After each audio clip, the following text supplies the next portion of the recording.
Bihar board के लिए 12th का एग्जाम देने वाले हैं। जैसा कि ये हिंदी का मॉडल पेपर है, हिंदी का मॉडल सेट 1 है, हिंदी का मॉडल सेट 1 है, जिसमें जो है आपका ऑब्जेक्टिव का 100 प्रश्न देखने के लिए मिलते हैं। सो ये आप जो इस वीडियो में शुरू से अंत तक बने रहिएगा।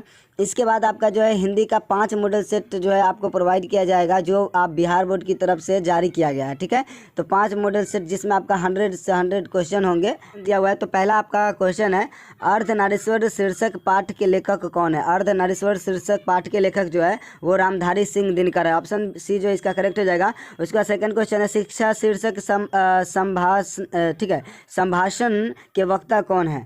तो इसका करेक्ट आंसर हो जाएगा आपका ऑप्शन सी, जे कृष्णमूर्ति। उसके बाद आपका जो है तीसरा नंबर प्रश्न है कि मलयज का मूल नाम क्या था। मलयज का मूल नाम क्या था। तो इसका करेक्ट आंसर हो जाएगा, मलयज का जो मूल नाम था वो त्रिलोकी श्रीवास्तव था।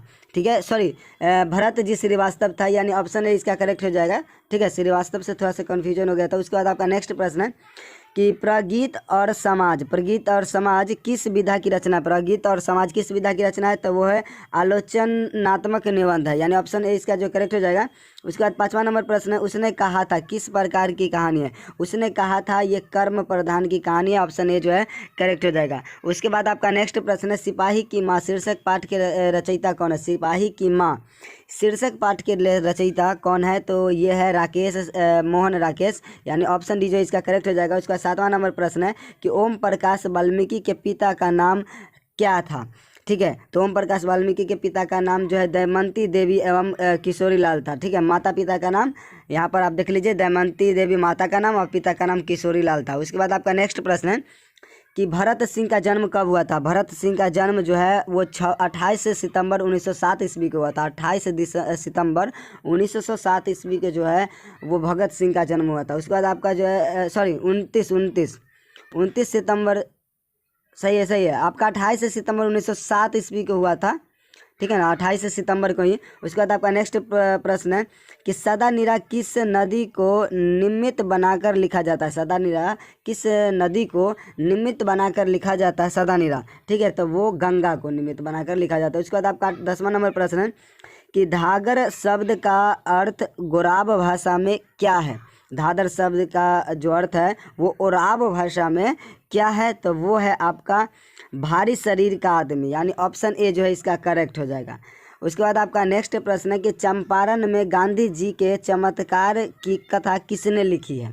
चंपारण में गांधी जी के चमत्कार की कथा किसने लिखी है। तो वो राधा कृष्ण ने लिखी है। उसके बाद आपका नेक्स्ट प्रश्न है कि जयप्रकाश नारायण की पत्नी का नाम क्या था। जयप्रकाश की पत्नी का नारायण जो है वो प्रभावती देवी थी। उसके बाद आपका नेक्स्ट प्रश्न है, करवग शीर्षक पाठ के किसने लिखी थी। करवग शीर्षक पाठ जो है वो किसने लिखा था। तो वो है जायसी ने लिखी थी। उसके बाद आपका नेक्स्ट प्रश्न, सूरदास किस भाषा के कवि है। सूरदास जो है किस भाषा के कवि है। तो वो है ब्रज भाषा के कवि। बहुत इंपॉर्टेंट प्रश्न है, MBBI प्रश्न है।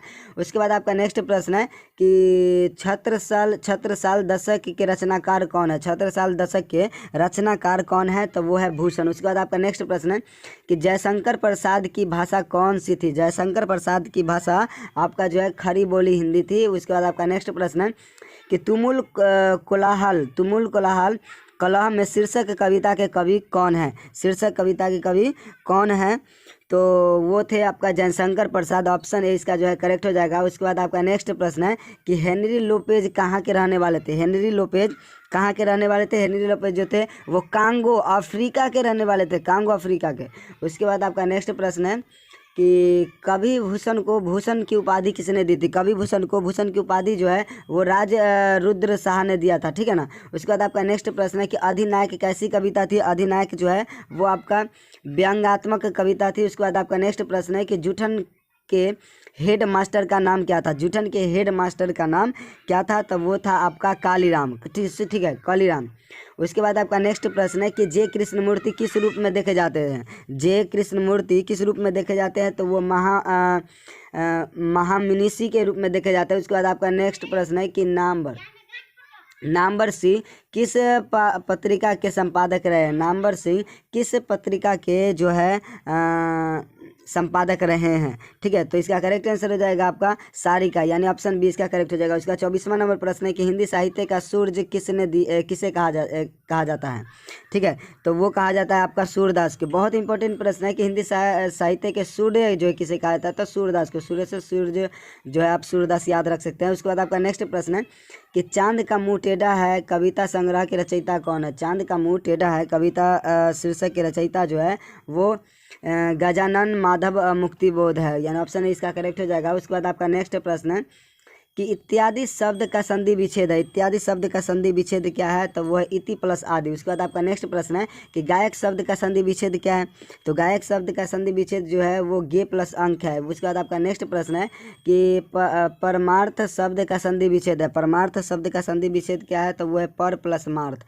उसके बाद आपका नेक्स्ट प्रश्न है कि विद्यार्थी शब्द का संधि विच्छेद क्या है। विद्यार्थी शब्द का संधि विच्छेद जो है विदा प्लस अर्थी है। उसके बाद आपका नेक्स्ट प्रश्न है कि दुर्गम शब्द का विलोम क्या है। दुर्गम शब्द का विलोम क्या है, तो वो है सुगम। उसके बाद आपका नेक्स्ट प्रश्न है कि अनुकूल शब्द का विलोम क्या होता है।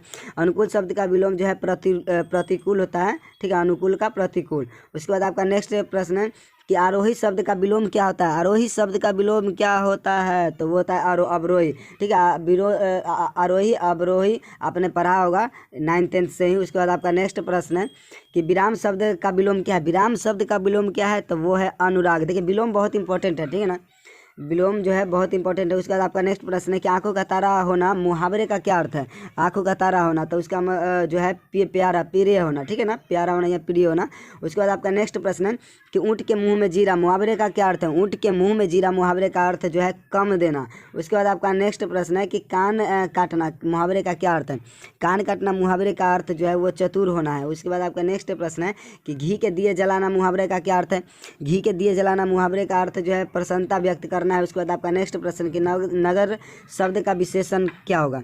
नगर शब्द का विशेषण जो है वो नागरिक होगा। नगर शब्द का विशेषण नागरिक होगा। बहुत इंपॉर्टेंट प्रश्न है कि रंग शब्द का विशेषण क्या होगा। ये VVI प्रश्न है। रंग शब्द का विशेषण जो है वो रंगबाज होगा। उसके बाद आपका नेक्स्ट प्रश्न है कि पत्थर शब्द का विशेषण क्या होगा। विशेषण बहुत इंपॉर्टेंट है, ठीक है ना।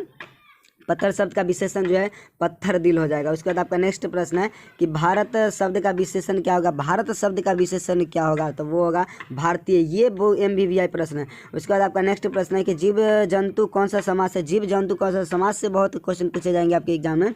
जीव जंतु जो है वो द्वंद्व समास है। ऑप्शन डी जो है इसका करेक्ट हो जाएगा। उसके बाद आपका नेक्स्ट प्रश्न है कि नीलांबर शब्द के जो है वो कौन सा समास है। नीलांबर शब्द जो है कौन सा समास है, तो कर्मधारय समास है।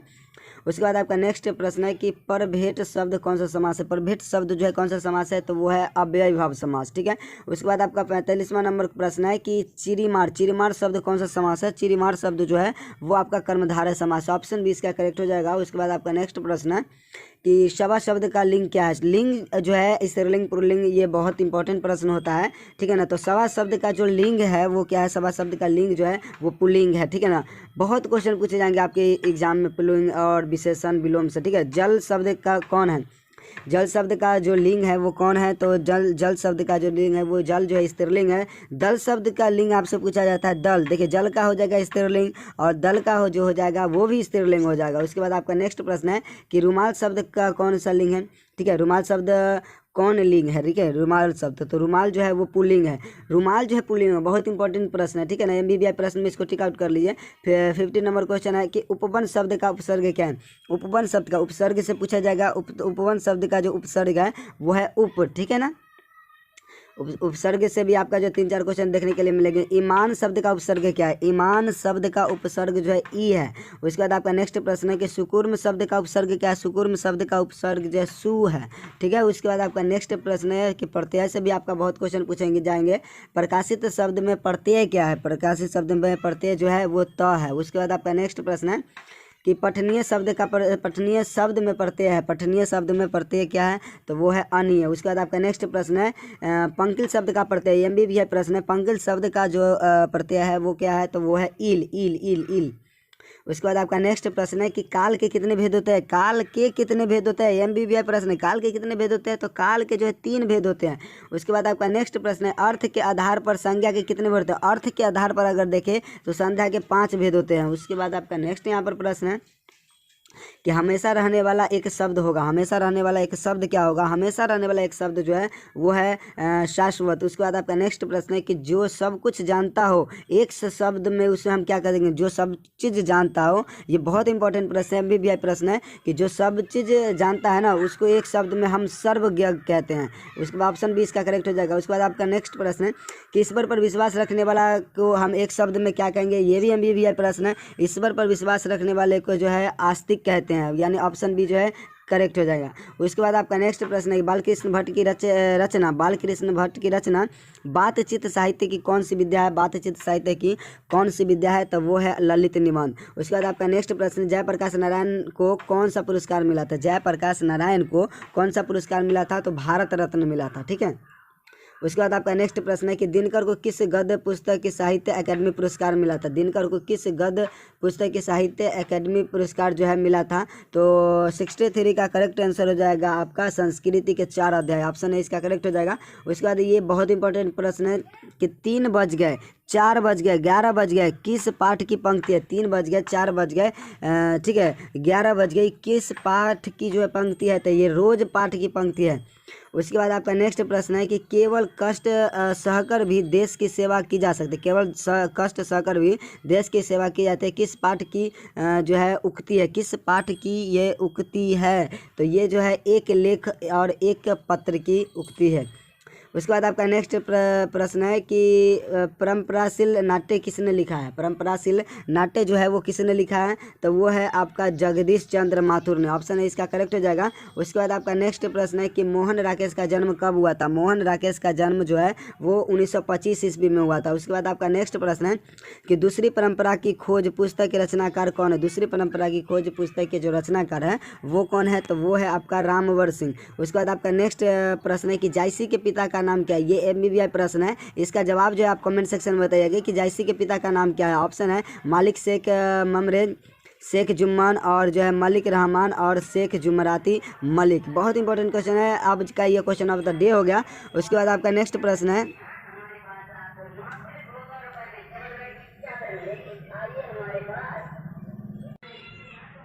उसके बाद यहाँ पर आपका नेक्स्ट प्रश्न है कि आखिरी कलाम के रचयिता कौन है? आखिरी कलाम की रचयिता कौन है? तो आखिरी कलाम की रचयिता जो है जायसी है। उसके बाद आपका नेक्स्ट प्रश्न है सूरदास की दीक्षा गुरु कौन है? सूरदास की दीक्षा गुरु कौन है? तो सूरदास की दीक्षा गुरु जो है महाप्रभु वल्लभाचार्य है। उसके बाद आपका नेक्स्ट प्रश्न है कि तुलसीदास के घर का परित्याग किस कारणवश किया गया था? तुलसीदास के घर का परित्याग किस कारणवश किया गया था? तो 72 का करेक्ट आंसर हो जाएगा ऑप्शन बी, पत्नी की फटकार से। उसके बाद आपका नेक्स्ट प्रश्न है कि भक्ति विमुख जे धर्म सो सब अधर्म करी गए, इस किस कवि ने कहा था? यह जो है किस कवि ने कहा था? 73 का करेक्ट आंसर हो जाएगा आपका ऑप्शन सी, नावादास ने। उसके बाद आपका नेक्स्ट प्रश्न है कि भूषण की भाषा कौन थी? भूषण की भाषा जो है वो कौन थी? तब ब्रज भाषा थी। भूषण की भाषा जो है ब्रज भाषा थी। उसके बाद आपका नेक्स्ट प्रश्न है कि चंद्रगुप्त नाटक के नाटककार कौन है? चंद्रगुप्त जो है चंद्रगुप्त नाटक है उसके नाटककार कौन है? तो उसके नाटककार जयशंकर प्रसाद है। उसके बाद आपका नेक्स्ट प्रश्न है कि किसकी रचना है? आज दिशाएं भी हंसती है उल्लाख विश्व पर छाया, मेरा खोया हुआ खिलौना अब तक मेरे पास न आया। ये जो है ये किसकी रचना है? तो इसका करेक्ट आंसर हो जाएगा आपका सुमित्रा कुमारी चौहान, यानी ऑप्शन सी इसका करेक्ट हो जाएगा। उसके बाद आपका नेक्स्ट प्रश्न है कि निम्न में से गजानन माधव मुक्तिबोध की रचना कौन है?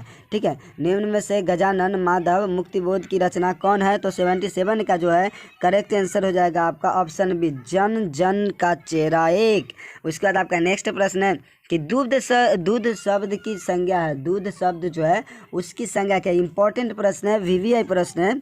ठीक है, VVI प्रश्न है कि दूध शब्द की संज्ञा क्या है? तो दूध शब्द की संज्ञा जो है द्रव्यवाचक है। द्रव्यवाचक लिक्विड रहती है, ऐसे भी याद रख सकते हैं। 79 का करेक्ट आंसर हो जाएगा मित्रा शब्द की संज्ञा क्या है? मित्रता।